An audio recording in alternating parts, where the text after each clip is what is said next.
Okay, so we start with spool thread that has to go up, and then we come over to here and in here and down. So I'm going to pull this out and actually do this.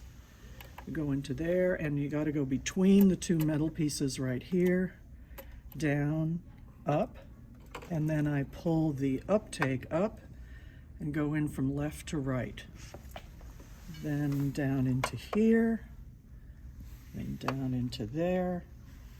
And then these two, it depends on how thin the thread is and how much tension you need.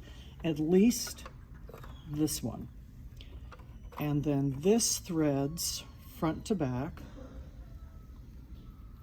So we thread front to back, pull it in, put it under, and then we're going to do the bobbin. I'm going to pull this off, open the door, and the bobbin has a little door.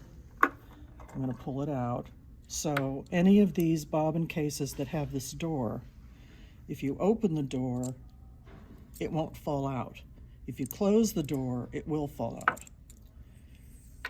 So I'm going to take it out, and these bobbins are clockwise. This is how the thread comes off the bobbin. So we'll have a diagram here. I'm going to put it in my right hand, drop it in, hold on to it so it doesn't spin, pull it up into this little notch, underneath, into the hole, and we're good to go. This thing has to be facing up. So I'm going to show you, if you can see the slot right here, it goes into there. So I'm going to put it into over the spindle, push it in, and it's snapped, so it needs to snap. Then I'm going to lightly hold the needle thread, not hard, very light, just enough. I'm going to turn the flywheel toward me, one complete rotation, and you will see it. There it is, it's coming around. So you see it's coming around.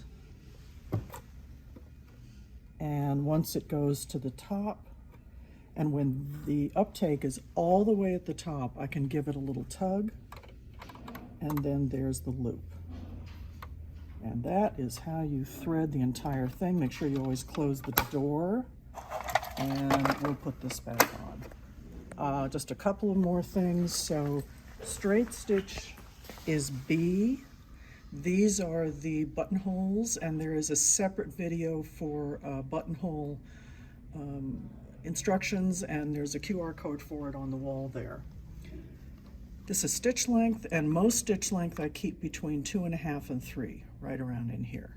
If you are doing stretch, there is a special setting for stretch, and on the top of machine it will tell you what that is.